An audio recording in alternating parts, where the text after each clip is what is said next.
தென் மாவட்டங்களில் கனமழையால் பல இடங்களில் சாலைகள் துண்டிக்கப்பட்டிருக்கக்கூடிய நிலையில் காயல்பட்டினத்தில் புதிய தலைமுறை சென்று சென்றிருக்கிறது. அண்மை செய்தியாக பார்க்கிறோம்.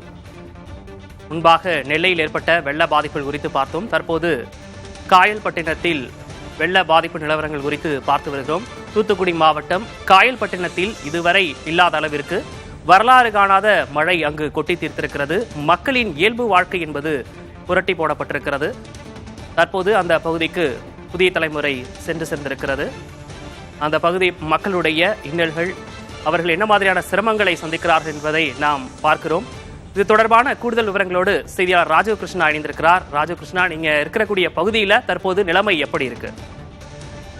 விக்னேஷ், அதாவது தூத்துக்குடி மாவட்டம் காயல்பட்டினத்தில் அதிக அளவில், அதாவது 95 சென்டிமீட்டர் அளவுக்கு மழை பெய்து இருக்கிறது. இதனால் கடந்த 3 தினங்களாக இந்த பகுதி முழுவதுமாக தடைபட்டிருக்கிறது. அதாவது சாலை என்பது தூத்துக்குடியில் இருந்து செல்லக்கூடிய சாலை முழுவதுமாக துண்டிக்கப்பட்டிருக்கிறது. திருச்செந்தூரில் இருந்து செல்லக்கூடிய சாலை, அது மட்டும் இல்லாமல் கிளை சாலைகள், கிராமங்களில் இருந்து செல்லக்கூடிய சாலைகள் அனைத்துமே துண்டிக்கப்பட்டிருக்கிறது. தொடர்ந்து அந்த பகுதியில் உள்ள மின்சார சேவையும் துண்டிக்கப்பட்டு செல்போன் சேவைகளும் துண்டிக்கப்பட்டிருப்பதால் அந்த பகுதி மக்கள் அனைவரும் ஒரு தனி தீவில், அதாவது ஒரு காட்டு பகுதியில் வசிக்கிற அளவுக்கு மிகவும் சிரமத்துக்கு உள்ளாகி வருகின்றனர். கடந்த 2 தினங்களாக அவர்களுக்கு தேவையான அத்தியாவசிய தேவையான பால், தண்ணீர், குடி தண்ணீர் உள்ளிட்ட பொருட்கள் கிடைப்பதில் கடும் சிரமம் அடைந்து வருகின்றன. அங்கு இருக்கக்கூடிய ஒரு சில கடைகளில் இருக்கக்கூடிய பொருட்கள், அத்தியாவசிய பொருட்களும் அது பெரிய அளவில் காலியாகி உள்ளன. தொடர்ந்து அந்த பகுதியில் இருக்கக்கூடிய மக்கள், அங்கு இருக்கக்கூடியவர்கள் அன்றாட தினசரி கூலி என்பதால் அவர்களிடையே பொருட்களை சேமித்து வைப்பதற்கான வாய்ப்பும் இல்லை. தினசரி அவர்களுக்கு தேவைகளுக்கு வாங்கி செல்லக்கூடிய வழக்கமே இருந்து வருகிறது. அது மட்டும் இல்லாமல் அந்த பகுதியில் இருக்கக்கூடிய பல்வேறு பகுதிகள் நீரில் மூழ்கியதன் காரணமாக வீட்டில் உள்ள அடிப்படை உணவு, அடிப்படை பொருட்கள் எல்லாமே நீரிலும் அடித்து செல்லப்பட்டதாகவும் கூறப்படுகிறது. மேலும் அவர்கள் அங்கு இருக்கக்கூடிய பெட்ரோல் பங்குகளில் கூட்டம், ஒரு பெட்ரோல் 3-4 பெட்ரோல் பங்குகள் இருக்கின்றன. அனைத்திலுமே பெட்ரோல், டீசல் காலியாகி இருக்கிறது. ஆர்மேனியரில் மட்டும் இன்று இரவு ஒரு பல்க் திறக்கப்பட்டது. அந்த பல்கில் சுமார் 100லிருந்து 150க்கும் மேற்பட்ட இளைஞர்களும் அங்கு இருக்கக்கூடிய மற்றவர்களும் இருசக்கர வாகனத்தில் போட்டி போட்டு பெட்ரோல் நிரப்புவதை நம்மால் பார்க்க முடிந்தது. அந்த அளவிற்கு அங்கு இருக்கக்கூடிய மக்களுக்கு மிகவும் நிலைமை மோசமாக இருக்கிறது. அடிப்படை வசதிகளும் கிடைக்கப்படவில்லை, அங்கு முகாம்களும் அமைக்கப்படவில்லை என பொதுமக்களால் குற்றம் சாட்டப்படுகிறது. மேலும் இன்று காலை நகராட்சி அலுவலகத்தில் அங்கு இருக்கக்கூடிய பொதுமக்கள் முற்றுகை செய்து எங்களுக்கு தேவையான அடிப்படை வசதிகளை செய்து தர வேண்டும் என அதிகாரிகளை முறையிட்டதாகவும் அங்கு இருக்கக்கூடிய பொதுமக்கள் நம்மிடம் கூறினர். மேலும் இந்த பகுதிக்குள் உள்ளே வருவதற்கு பெரும் சவால் இருக்கிறது. ஏனென்றால் இந்த பகுதியை சுற்றி முழுவதுமாகவே தண்ணீர் தேங்கி ஒரு தனி தீவாக இவர்கள் தனித்து விடப்பட்டிருக்கின்றனர். அது மட்டுமல்லாமல் இங்க இருக்கக்கூடியவர்களுக்கு எந்த விதமான அடிப்படை வசதிகளுமே இதுவரையில் அதிகாரிகள் செய்து தரவில்லை என்றும் அங்குள்ள பொதுமக்களால் குற்றம் சாட்டப்படுகிறது. சிறுவர்களுக்கு பிஸ்கட் உள்ளிட்ட உணவுப் பொருட்கள் கூட இதுவரைகள் யாருமே கொண்டு கொடுக்கப்படவில்லை என்று கூறப்படுகிறது.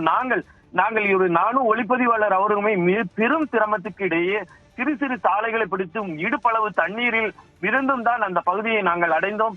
பெரும் சிரமத்துக்கு இடையே அந்த மக்களை சந்தித்து அவர்களுக்கு ஒரு ஆறுதலை கூறினோம். இதுவரையில் எந்த ஒரு அதிகாரிகளும் நம்மளுடைய வேற எந்த செய்தியாளர்களுமே சென்று பார்க்கவில்லை என்று பொதுமக்கள் ஆறுதலை கூறினர். பல்வேறு இடையூறுகளை கடந்து அந்த பகுதிக்கு சென்றதா கூறியிருந்தீங்க. அங்க இருக்கக்கூடிய மக்கள் என்ன மாதிரியான பாதிப்புகளை சந்திச்சதா அது குறித்தும் நீங்க கூறியிருந்தீங்க. தற்போது அந்த பகுதியில் இருக்கக்கூடிய மக்கள் என்ன மாதிரியான சிரமங்கள்லாம் சந்திச்சாங்க அப்படின்னு அவங்க புதிய தலைமுறைக்கு பேட்டி கொடுத்திருக்காங்க. அதையும் நம்ம இப்போ பார்க்கலாம். மழை தண்ணியில் ரொம்ப நாங்கள் பாதிப்பு ஏற்பட்டிருக்கு. எங்களுக்கு கரண்ட் இல்லை, பால் வசதி இல்லை, பிள்ளைங்களோட ரொம்ப கஷ்டப்படுறோம், அவஸ்தைப்பட்டுக்கிட்டு இருக்கோம்.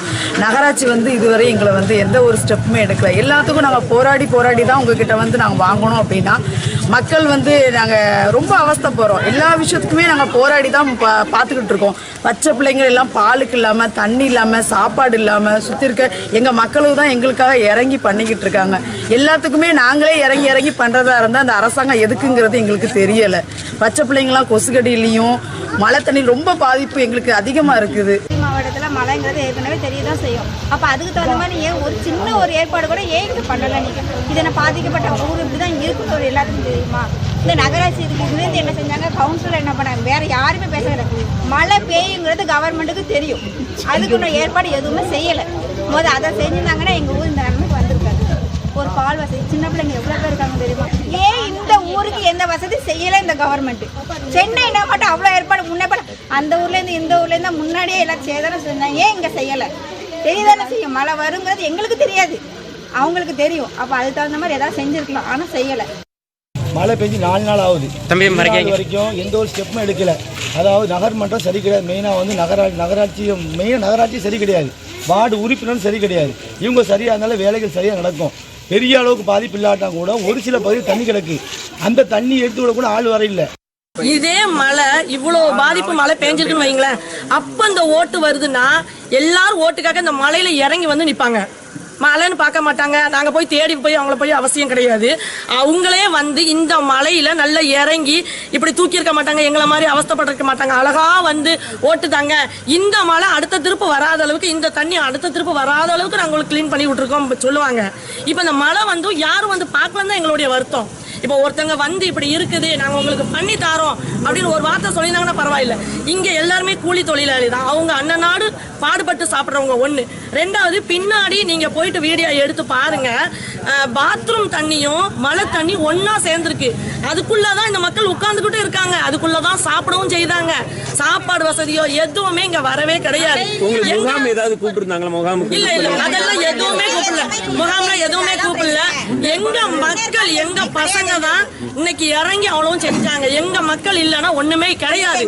இந்த தெரு பசங்க இல்லைன்னா காலையில பச்சை பிள்ளையில இருந்து நாங்க எல்லாருமே அங்க வந்து மறியல் பண்ணணும், போராட்டம் பண்ணணும். ஒருத்தருமே என்னன்னு சொல்லி ரெஸ்பான்ஸ் பண்ணல. திரும்ப நாங்க பஞ்சாயத்து போட்டுக்கு போய் அங்கேயும் நாங்க பூட்டிட்டோம். உள்ளவங்க யாரும் வெளியில வரக்கூடாதுன்னு பூட்டியாச்சு. எங்களை என்ன கேட்கறாங்க, நாங்க தான் ஃபர்ஸ்ட் நின்னோம் பூட்டியில கேட்டை பிடிச்சதுக்கு போட்டோ எடுத்து போட்டுருவோம் அப்படின்னு எங்களை மிரட்டுறாங்க. நான் சொன்னேன், அந்த மிரட்டுறதுலாம் எங்களுக்கு பயம் இல்ல, தாராளமா போட்டோ எடுத்து போடுங்க, எடுத்துட்டு இங்கேயும் வந்து வீடியோ எடுங்க, போட்டோ எடுங்க, நீங்க எதுக்கு எடுக்கீங்கன்னு எங்களுக்கு சொல்லுங்க அப்படின்னு சொல்லி நாங்க காலையில அவ்வளவு போராடினதுக்கு அப்புறம் நம்ம பசங்க எல்லாருமே அங்க போயிட்டு எல்லாத்தையும் தோண்டி விட்டு கொஞ்சம் கொஞ்சமா இப்ப தண்ணி போய்கிட்டு இருக்கு. 2 நாளா என்ன அவசியமான விஷயங்கள் தேவை? ஃபர்ஸ்ட் வந்து இந்த தண்ணி ஃபுல்லா ரிலீஃப் ஆகணும். ஒண்ணு. ரெண்டாவது வந்து கரண்ட் வேணும். அப்புறம் குட்டி பசங்க இருக்காங்க, பெரியவங்க இருக்காங்க. ஒரு பேம்பர்ஸ் வசதி கிடையாது பசங்களுக்கு. வயசானவங்க இருக்காங்க, உடம்பு சரியில்லாதவங்க, ஒரு ஆத்திர அவசரத்துக்கு வண்டி கிடையாது நம்மளுக்கு. அதுதான் இது பண்ணனாலே நம்மளுக்கு போதும். ஏன் இவங்க வந்து இறங்கி பார்க்கலங்கிறது தான் என்னுடைய கருத்து. இதே மலையில அவங்க வந்து பார்த்திருப்பாங்கல்ல, ஏன் இப்படி பார்க்கல? காயல்பட்டினத்தில் தற்போது என்ன நிலைமை என்று பொதுமக்கள் கூறியதை பார்த்தோம். உடனடி தேவை என்ன என்பதை அவர்களே சொல்லியிருக்காங்க. அத்தியாவசிய பொருட்கள் கூட கிடைக்காமல் அவங்க அவதிப்பட்டு வருவதா சொன்னதை நம்ம கேட்டோம். களத்திலிருந்து விவரங்களை வழங்கியமைக்காக நன்றி ராஜு கிருஷ்ணா.